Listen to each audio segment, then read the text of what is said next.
अस्सलामुअलैकुम वरहमतुल्लाहि वबरकातुहू बिस्मिल्लाहिर्रहमानिर्रहीम। ऐं मोहम्मद सल्लल्लाहु अलैहि वसल्लम क़यामत जे ॾींहुं जबलनि बाबति तोखां सवाल कनि था। तूं चओ त मुंहिंजो रब उन्हनि खे दज़ करे पकड़े या उॾाए छॾींदो, पोइ उन्हनि खे हिकु सिधो सऊं मैदान करे छॾींदो। ए ॾिसंदड़, तूं उन में को बि फॾ फेर या वड़ विकड़ ऐं न मथाइन ऐं न हेठाइन ॾिसंदे।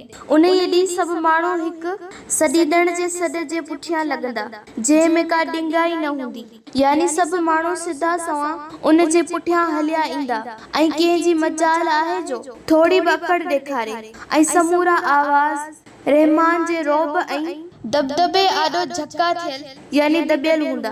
पोइ तूं सिवाय भिणक जे ॿियो कुझु बि न ॿुधंदे।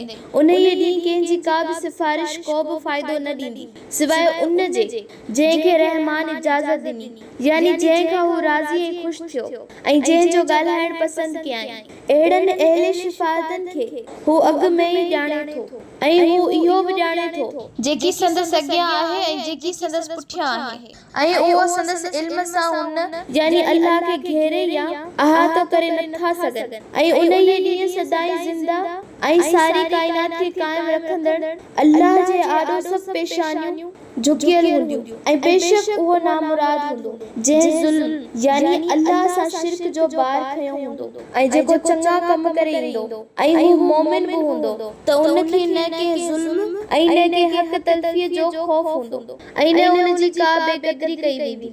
ऐं जहिड़ी तरह असां तव्हांखे हशर जे मैदान जी रोइदाद साफ़ साफ़ ॿुधाए रहिया आहियूं, तहिड़ी तरह ए मोहम्मद सल्लल्लाहु अलैहि वसल्लम हिन क़ुरान खे अरबी ज़ुबान में बिल्कुलु वाज़िह चिट्टो नाज़िल कयो आहे ऐं इन में तरह तरह जी वईद यानी अज़ाब लाइक़ा तनबिया वाज़िह तरह बयान कई अथऊं। तमन्ना उहे ॾियनि अल्लाह जी नाफ़रमानीअ खां बचनि ऐं परहेज़गारी इख्तियार कनि, या इहो त ही क़ुरान उन्हनि लाइ ज़िक्र यानी होश करण नसीहत कराइण ऐं गौर फिकर करण जो बाइस ऐं वसीलो थिए। पोइ कहिड़ो न आहे उहो मथां यानी वॾे मर्तबे ऐं आला दर्जे वारो बुलंद ऐं बाला अल्लाह जेको हक़ीक़ी बादशाह आहे। ऐं मोहम्मद सल्लल्लाहु अलैहि वसल्लम तू क़ुरान पढ़ण में तकड़ न कंदो कर जेसी ताईं उन जो नुज़ूल या वही तो पूरी थिए ऐं चओ त ए मुंहिंजा रब मुंहिंजो इल्म अञा वधाए। ऐं बेशक हिन खां अॻु असां आदम खे हिकु